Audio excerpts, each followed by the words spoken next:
Downtown Fargo, where culture, creativity, and community collide. You've heard the headlines. Now hear what's really happening. Bringing the best of Broadway direct to you. The stories, the people, and the places that make downtown the heartbeat of our city.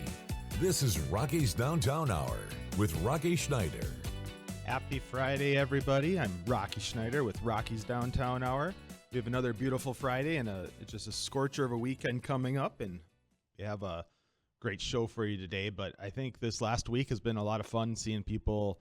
You know, I think kids are now all officially on summer around the whole metro area, and we had a grand opening of Island Park Pool. All my childhood memories came back to me, and I think as I mentioned last week, we just had a rectangular pool that we had to be creative with, and now they have this huge fly time slide that was pretty cool. You saw the news, the guy, this young kid, I think he was 12 or 13, waited in line at 5:30 in the morning just to be the first one to ever go down that slide. I was sort of envious of him and jealous of his ability to do that. He actually got to do it 2 days in a row, I think, because they delayed the grand opening, but they did let him go on Monday, and then I was there on Tuesday and saw him fly off that. If you haven't taken a look at the pictures of the Island Park Pool, they're pretty cool, and encourage everybody to check that out. It's going to be a neat thing to have in addition to downtown this summer. It's been closed for the last 2 years, so it's going to be fun to see all the kids packing that in. But they've also been run through the splash pad at Broadway Square, and I think everyone else is just trying to stay cool and stay in the shade as we walk around and try not to sweat in our dress clothes during the day. But it's been great. Looking forward to the weekend. We also had the police picnic this last weekend, and it was full. I was down there for a little bit. I saw their new toys that they have, the deployable barricades and the trikes, all the things that are keeping us safer out there. So thanks to the men in blue and the women in blue out there keeping us safe every day. And if you saw the new recruits down there too, they were in the dunk tank, and so you got a chance to throw them into the dunk tank, and that was kind of fun too. But so coming up this weekend and later on the show, we have a guest. We have Frederick Edwards, who is the host of our Juneteenth celebration in Fargo. And so tomorrow at Broadway Square in downtown, pretty much all day, I think it's 12 to 8 tomorrow is going to be the Juneteenth celebration. And if you don't know anything about Juneteenth, we will ask those questions and we'll learn all about it.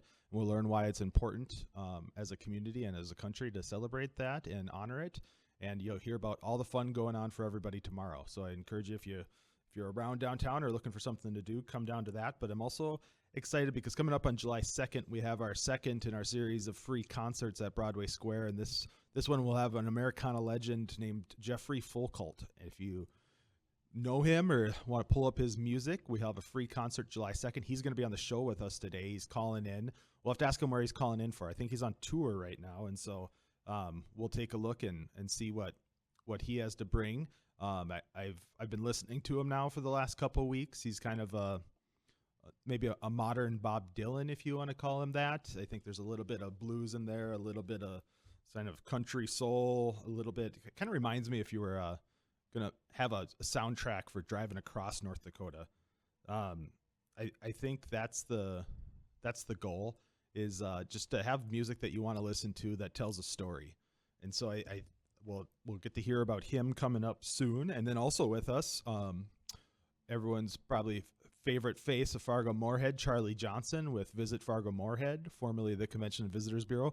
Charlie's kind of in his swan song years here with us in the community, but he's been a great advocate. He runs the Destination Marketing Organization, so he goes to every conference selling Fargo Moorhead to the rest of the country. And I think we've seen the benefits of that. And before he goes, we're going to get a chance to work on a Fargo Convention Center, thanks to voters last election approving a lodging tax. We'll ask what a lodging tax means. It's a tax that's paid by those staying in Fargo, not by those of us necessarily living in Fargo. But it's going to be great. We'll have a convention center, and they just released an RFP. So we'll ask them what's on that. They don't have no idea where it's going to go yet, depending on the proposals. But we're going to ask, what are they looking for? And what does this do for us as a community? Why is there so much hubbub about convention centers? It seems like something that maybe not everybody's going to use, but I think everybody will benefit from, and we'll find out more about that with Charlie. I'm also excited because on Monday, if anybody else is a policy nerd like me and watches every city commission meeting, so Monday the city commission meets at 5 o'clock. They meet every other week.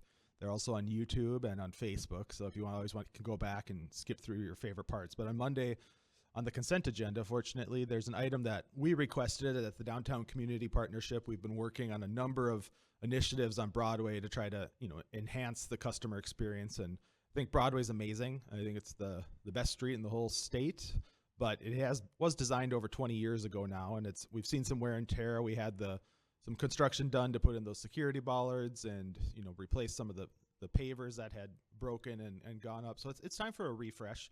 So we have a number of things we're looking forward to this summer. The streetlights are all getting painted downtown. And we're also asking the city to evaluate all the public amenities in the right-of-way. So the right-of-way is that area, the sidewalk to the road. And so in downtown, that includes everything from where our pedestrian signage is to the garbage cans, to the benches, to the, cigarette butt containers, the planter beds. We want the city to take a look at that because we think there's probably some updates we could do. A lot of buildings have changed, a lot of developments happened. Broadway Square is now in existence with a lot of public seating. And so I think the idea of needing some of the amenities we have, maybe we could scale back on some and enhance others. So I'm excited to move that proposal forward. We at the DCP and our Business Improvement District are also working on new pedestrian signage. I think when we walk around any other downtown, anywhere, you see signs. They point where the parking is, where parks are, where the key attractions are. We just don't really have that in downtown Fargo. And so, I hear a lot, being the downtown guy, about where do I park? All those sort of things. And I think even when you're walking around, you're trying to find stuff, maps and, murals and all those hidden kind of fun things downtown. Even that troll arm.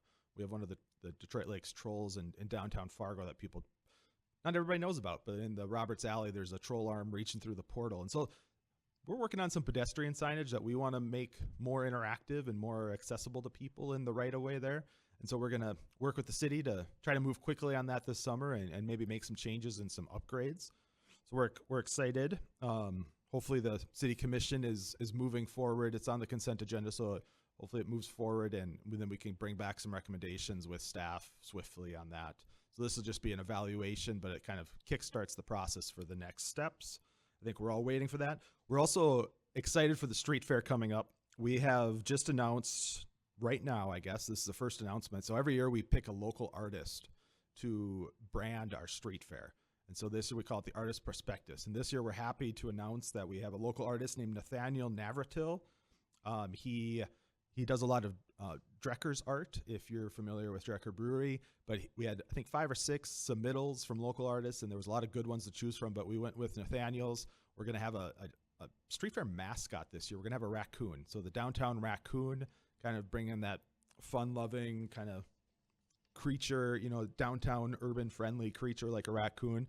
But what I really love about is raccoons are really clean if you look into them, and then they forage for all sorts of stuff through the garbage and everything else, and then they clean their food and don't mind digging through things to find the best treasures.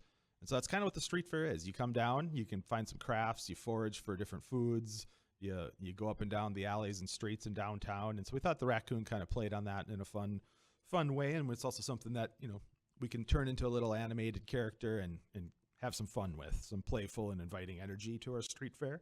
So we're excited to have Nathaniel's work on that. But otherwise, we're looking forward to coming up next. We're going to have Jeffrey Foucault with us. He's a singer and a performer, and he'll be here on July 2nd. And so hopefully we have him. He'll be calling in. This will be my first call-in guest. So I'm hoping that goes smoothly. And we'll take a gander when we get back. Welcome back, everybody. I'm Rocky Schneider, and we're joined now with Jeffrey Foucault, who's coming to town on July 2nd. Jeffrey, are you there? I'm here. Hey, great to hear from you. We're excited to have you. Thanks for having me. We're going to be July 2nd at Broadway Square at 7:30. We have Jeffrey Foucault and an opener at 6:30 with Darren Wentz. Jeffrey, appreciate you being on the show. So you're a legend in Americana is what Google tells me, and I've been listening to you now for a couple of weeks, and I haven't stopped yet. So I'm excited for the concert. What brings you to Fargo? Well, I got invited. I mean, I have a booking agent that books all the shows, and as a rule, if somebody approaches her about a play somewhere in the United States or overseas, then she'll send it to me, and I'll figure out whether or not I can make it swing. And I haven't been in North Dakota for a while, and I've never played this series on the square in Fargo, so I thought it was a good opportunity to to get out there in the middle of the summer. Sounds like a fun series.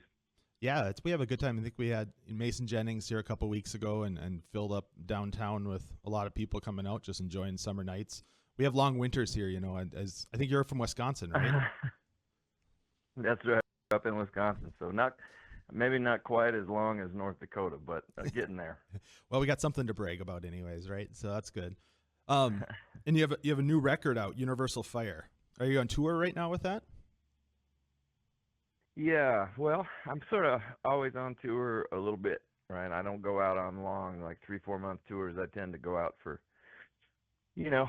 2 weekends or, sometimes as much as 3 weeks, but not much more than that because I have a daughter at home, at least for now. She's just turning 17. So the last 17 years, it's always been important to me to be home about 1/3 of the year, and then I'm out about 1/3 of the year. But I just got home from Montana.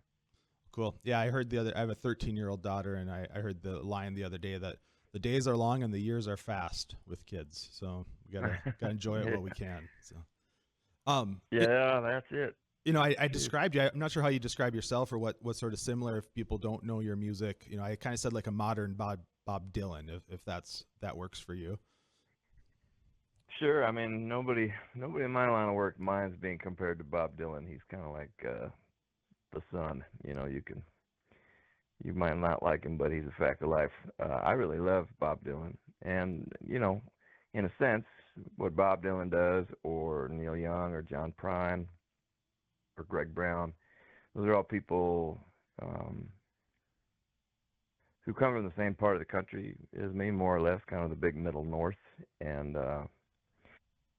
they're all doing about the same thing. They're guitar players who work in some version of rock and roll, folk, country, and blues. And in my case, I'm usually most interested in the stuff that became rock and roll, and then some of the early ways of playing rock and roll. Yeah, in the 50s and 60s. No, I love that, and I don't know if you know, we probably claim more than we get the right to, but Bob Dylan spent a year in Fargo, and so about 2 blocks from where you're playing at Broadway Square, we have a big giant building with a mural on it of Bob Dylan sitting there looking cool. Oh, so no kidding. Now, so was he in Fargo as a baby? No, he was there in I think it was 59. He played. I can't remember his Robert Zimmerman is his name, but he had Yeah. He had another pseudonym he played with, but he played with Bobby V, who was from Fargo area back then. He played kind of back right. up, I knew he played with Bobby V. Right. Yeah, and Bobby V's family's still hanging out down around there, aren't they? Yep. Yeah, he's kind of our claim to fame. Yeah. And so, you'll have to check out the Bob Dylan mural when you're here and take a picture with it or something, because it's pretty cool. Yeah. Well, the guy that's playing electric guitar with me is from Minnesota, a guy named Eric Koskinen, and he's just a great musician. And he basically knows everything. Like, if I want to know where Bob Dylan is on a given night, I can usually ask him. He has a pretty good idea. That's right? awesome. He tracks that dude. So I bet he'll get a kick out of that mural. Yeah, that's probably maybe I should shoot for that, see if I can get Bob Dylan to play next year at a concert at Broadway Square and see if make that happen somehow. But no, we're excited to have you. Yeah, so what do people expect from your show? Because you've been out, you've had about 20 years or so of albums now. People are going to hear new stuff, old stuff? Yes to both. I usually play at least 3 or 4 songs from a brand new record, unless it's the full on. We were out last fall across the country, and we played that whole record as a 5-piece band, and we're going to go back and do that in Europe at the end of August with a 5-piece band. But this is going to be a duo show, and that gives me a lot of freedom, because Eric is one of the great blindfolded outfielders of all time. I can pretty much throw anything at him, and he's going to be able to play on it. And so I'll kind of go back through the catalog. There'll be old songs and new songs, and maybe some songs that never got onto a record, and maybe a song or two by somebody else. That's usually what happens. No, I love that. So, Broadway Square is a outdoor, in the middle of downtown, so you get traffic and everything else going on downtown. And how do you approach a concert different when it's outside versus sort of an auditorium? The only thing I would say is, when you go and when you play outdoors or you're playing a festival outdoors, you have to consciously speak a little bit slower and a little bit more simply than you maybe would behind the microphone in a small club. You try to. It's more difficult to be legible in that setting, so you want to, pick the stuff that communicates pretty directly, and then don't try to tell long-winded and elaborate stories because it doesn't work for the most part. Yeah, I can understand that. That makes sense. I think the last one we had Mason Jennings, and that was the one comment we got too, is his stories were tough to hear when we weren't close. So that's a good. And your music's a storyteller, though. You don't have to tell stories with your voice. You can just sing. Right. And it makes it easy. It makes it easy for the sound person if there's kind of one setting of volume, and they're not trying to turn you up all the time because you're talking quietly. Yeah, I think I described you earlier on the show and to somebody else earlier today when I was talking about you, is that it's sort of your music reminds me of like a soundtrack to a long road trip across North Dakota, where we're just straight and flat, and you just want to kind of roll with the storyline and kind of almost zone out and just listen. Yeah. Yeah. I love whatever the dreamscape is that you get into when you're driving alone a long distance. I always love that. And when I'm moving around, I try to put on albums that somehow fit in the landscape that I'm moving through. And that can be hard to do. I was just in Montana on tour, and it doesn't feel right, to go over the Continental Divide or down 12 or something with like a John Coltrane jazz record on. It's not the music of that landscape, That's an urban sound. So then I think, all right, well, what would be cool in this landscape? And I'm never sure, sometimes it's like solo piano music, or sometimes it could be classical music. I listened to a piece by Bruck while on my way into Bozeman and over the Bridgers, and I thought that kind of worked out, Well, we have some big fans here. My next guest, Charlie Johnson, with our Visitors Bureau in town here, is a huge Jeffrey Foucault fan. So he's going to be at the VIP seating, which they have at Rose Wild Restaurant. But otherwise, the concert's free for the community. So we'll have hundreds of spaces. Bring a lawn chair out, or we have some chairs there around too, or there's some standing room only. But we have a lot of fans here waiting for you to come. So we're excited. Well, that's fantastic. Tell Charlie I say thank you. Yeah. So what was the name of your guitarist again that's coming? How do we check him out?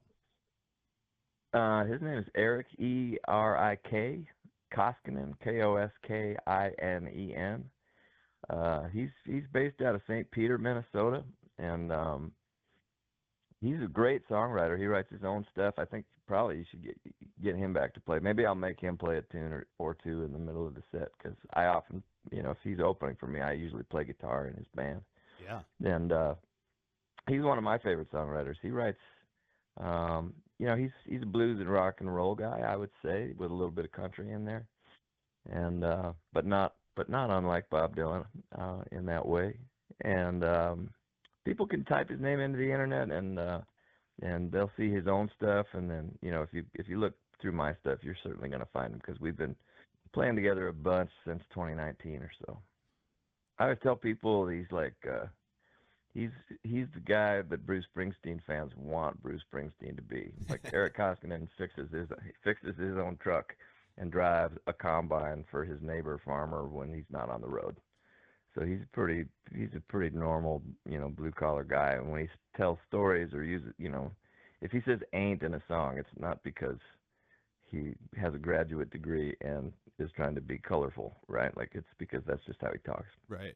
No, I love that. Well, I appreciate you joining us on the show. We're excited to see you July 2nd. 7:30 is when you're on. 6:30 is our opener at Broadway Square. Free concert for everybody in the community. Jeffrey, look forward to having you in Fargo and welcome you.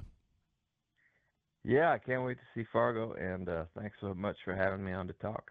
Appreciate it. Have a great weekend. And we'll be back with Charlie Johnson to talk about the Convention Center in Fargo.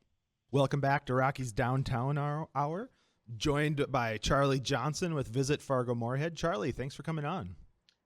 You bet. Thank you for having me. It's good to be here. I was enjoying listening to Jeffrey Foucault. Thanks for the shout out. He's really entertaining. I think he'll be great. Yeah, so maybe I should ask you as a sort of third-party validation. Why should people come out and see Jeffrey Foucault? Well, he's pretty mellow, but he has some interesting messages in his songs. He's a guitar singer songwriter, kind of one of those troubadour guys, So that's why I like him. I enjoy that kind of music a lot, and he's written some pretty interesting songs over the years. I like it. So Charlie, you've been at CVB for a long time, and you're finishing up your reign there. What's that look like for you? What's your timeline? Well, they're searching for my replacement now, so I think the goal is late August, early September. The last I heard from the search company is that it'll probably be early September before they get someone in place. So it depends on how much they want me to overlap. Well, what happens if they find that play it by ear? What if they find you can't be replaced and you just got to stay and you're just going to be stuck? I find that hard to believe, Rocky. I think they'll find someone who'll do a great job. It'll be a good transition, I'm sure. Well, you've done a great job, so thanks. I want to pass along thanks first for all your promotion of the area. I think it's nice to have somebody that can sell 2 states and multiple cities and do so with agreeance from everybody that you're doing a good job. Most of the time you get agreements, but it's obviously it's not just me. I'm just the front guy, and we've had a great staff over the years, and they all do a wonderful job. So it's really, I'm just kind of the figurehead. Well, you got quite the swan song too. So voters approved lodging tax, which is a tax on hotel rooms, and to put forward a convention center. So what's the genesis behind needing a convention center? Well, it became obvious to me, like shortly after I started in 2012, that we didn't have enough meeting space. The largest ballroom in town is 15,000 square feet, and where that is, there's not an equal amount of exhibit space. So that's kind of what you need to bring even a modest-sized convention into town anymore, because so many, almost all conferences and conventions now have a component with vendors and exhibitors, and that's basically how they help pay for their conference. And it's oftentimes a money-making thing for their whole year. So if you can't do that, then it cuts you out of a lot of business that you would normally be able to get. So it's pretty obvious that we didn't have any place big enough to do the 3 legs of a modern convention, which is a ballroom that's at least 15 to 20,000 square feet and another 25 to 30,000 square feet of exhibit. And then separately, 10 to 15 or 16,000 square feet of what we call breakout rooms, smaller rooms for smaller sessions that happen at conferences. And then, of course, you need a kitchen because you have to be able to either cater in or produce meals. And you need significant storage space so you can have tables and chairs and dishes and all those things that you might need on hand.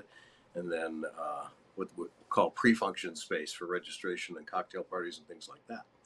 So we've needed that for a long time. It's taken a long time to get to this point. So I and our whole staff are very grateful that Fargo voters in last November agreed to add 3% to the lodging tax. So it'll go from 3% to 6% when this kicks in, and that will help pay. That will pay for the convention center part. And it was presented as let's get the tax and then we'll look for a project, which was a little risky, some people thought, but turned out to work out well, I think, because we said we would send out an RFP for proposals. And that's what we've been working on all of this year so far. Yeah, and I've watched most of those meetings, and I think they're on the City of Fargo's YouTube channel if anybody wants to go back and see all the convention center meetings. And you've got agreement, a lot of different voices at that table, not all one side or another. There was a lot of different perspectives there that put out this RFP. So what's the timeline on the RFP? Well, we have all 5 commissioners on the committees, which is great, it turns out, because they're in on the process. Excuse me. We started meeting in early February. We just put the RFP, finally got it approved by the City Commission. We finally finished it, brought it to the City Commission on June 9th. So it went live, I think, on the 10th or 11th. And now it's out there for developers to download. And I know that a lot of people have downloaded it. Nobody has submitted anything yet, to my knowledge, but they will have 30 days from that June 11th, 10th or 11th to, I think they have till August or July 11th to ask questions about it. And they have until August 7th to submit a proposal in what we call the first phase. It'd be a 2 or maybe 3 phase project. So we want to see how many come in, then we'll get together, rate them. We developed a scale for rating the proposals with a lot of different elements. And that was a lot of the work that we did on the committee. And then we'll rate them, and then we'll see if we, depending on how many we get, we'll try to narrow it down to maybe 3 finalists. If they're real close, could be 4, I suppose.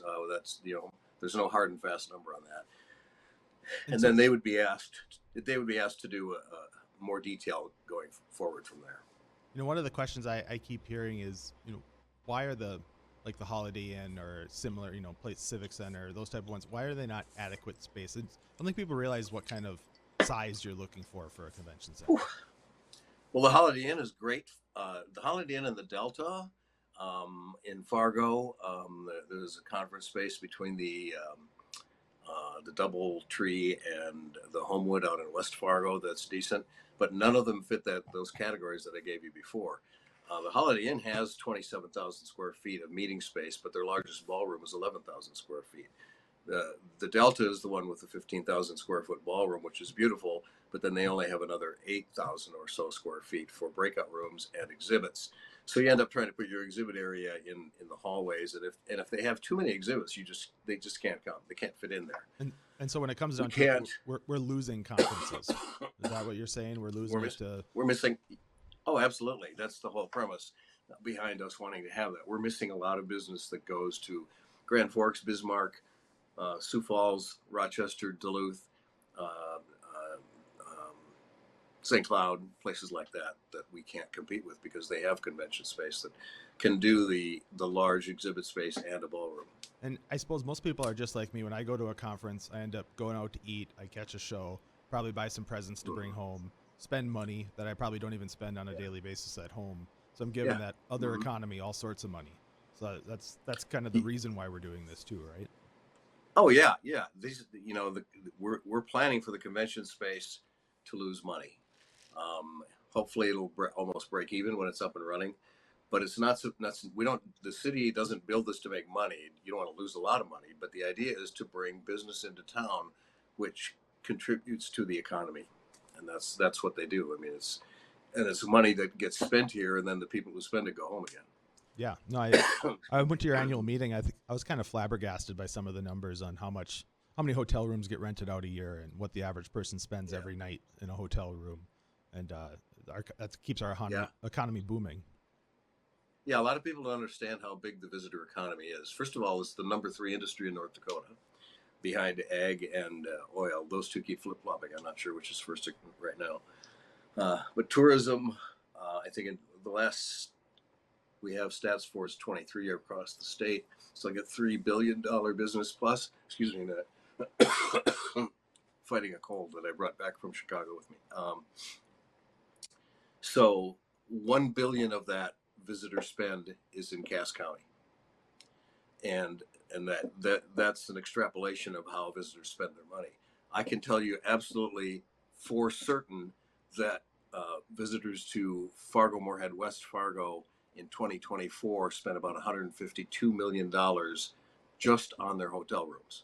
Wow. That is a hard and fast figure, and it's only for the hotel rooms. That doesn't count anything else they spend. Yeah. And, I think, I think the interesting part you mentioned is this is pretty wide open. So we don't have a location. We don't have an exact plan that we're asking somebody to submit a quote for. We're asking for people's visions, and the visions could be a lot of different things, and you just sort of put the bookends on it. Yeah. And we know we have somewhere in the $40 to $45 million range to contribute to the convention space, which isn't a lot really in this day and age. So we're anxious to see what the proposals come in like. And it's going to be it's designed as a public-private partnership, which I really didn't make clear before. We are requiring that there be a hotel, either existing or new, attached to it. And that's the number one requirement, because you need to have an attached hotel. And that gives whoever is bidding on this a chance to maybe mix and match meeting space and rooms and kitchens and stuff like that. So if people want to find more about it, they go to Visit Fargo Moorhead website. Yeah, and go to our website and search Convention Center. There's a whole page which includes links to the City of Fargo's site too. Well, Charlie, I appreciate you having it on. Thanks. Sounds like we're not just building a building here; we're building our destination as Fargo Moorhead, right, for years to come. Well, right. That's the whole idea. We want more people to come here for any reason possible. That's our job. I mean, people read about. I was just at a big convention, international convention in Chicago, and it didn't come up too much there. But in our industry, there are complaints about over tourism in some parts of the country and some parts of the world. You may have heard of something. I think it was in Italy, maybe, I can't remember. Spain, where locals were firing squirt guns at visitors because they didn't want to have be swamped with visitors all the time. We're a long way from over tourism in Fargo Moorhead, I can tell you that. So we're happy to have people come, and it's going to be good for the economy. The things that we do, this is when I learned this from people over the years in our business. The things we do create jobs and bring money into the economy. Do we spend money to do it? Yes, but you know who provides that money to us? It's the visitors themselves, and that's the best kind of deal you can have. Well, Charlie, thanks for all your work and your vision. Hope you won't be a stranger over the years, and you keep showing up, because that's what it takes to make our community great. Thank you. You too, Rocky. You're doing a great job at the DCP, and I appreciate you having me on the show. Perfect. And next up, we're going to have Frederick Edwards to talk about the Juneteenth celebration that's going on tomorrow in downtown Fargo. Welcome back.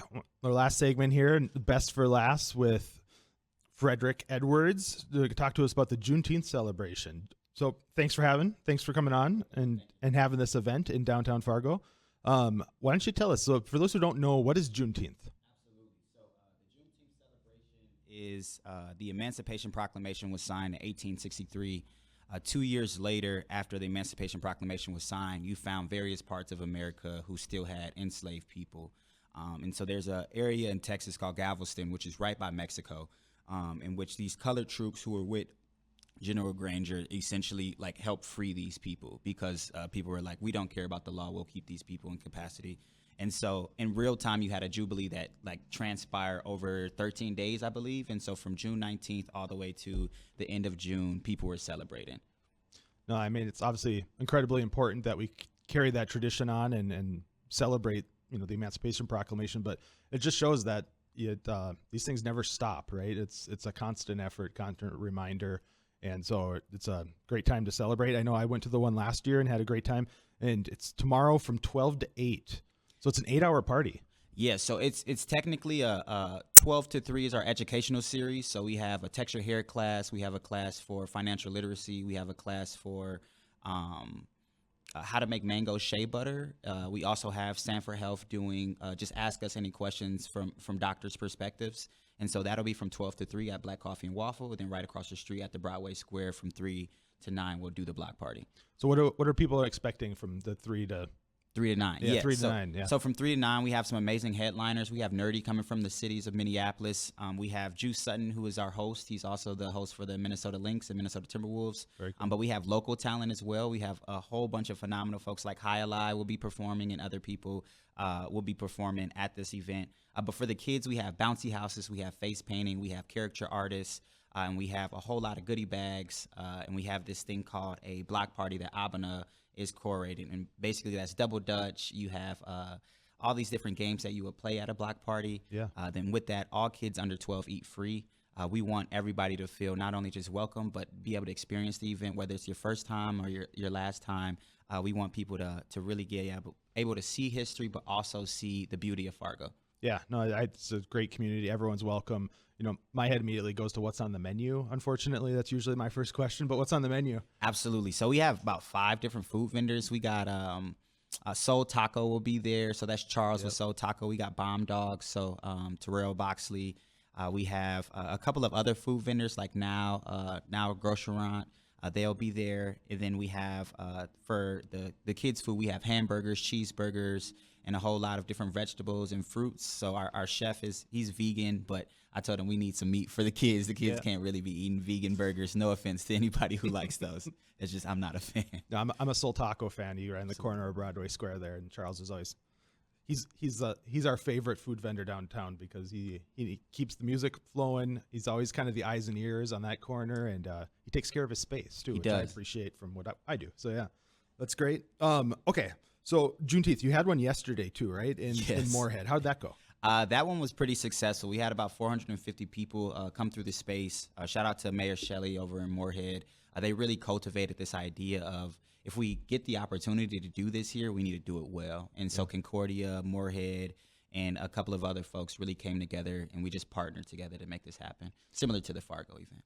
Well, what I love about Broadway Square and having these events downtown is there's no gates, there's no tickets. Everyone's welcome. You can come, if you're interested, curious, you can check it out. If it's not your thing, you can leave. Absolutely. You can stay all day, have a good time, and it's just open to everybody. And it's a community. It's very interesting to try to map out the Broadway Square, because you go, where's the entrance? Where's the welcome area? And it's like, there's 18 different entrances and 18 different welcome areas. But I think there's something about Broadway Square that needs to be said, which is it is the heart of Fargo. It is the heart of where we are. And so that turf grass, those red chairs that you see, the blue foam that you see, like, those are things that my kid knows. Those are things that people in my family who don't live in Fargo know. And so I think it's important for us to continue doing things at the Broadway Square, because the first couple of years that it was open, we didn't see a whole lot of events like we're seeing now. Yeah, it's where the community comes to celebrate. It's good.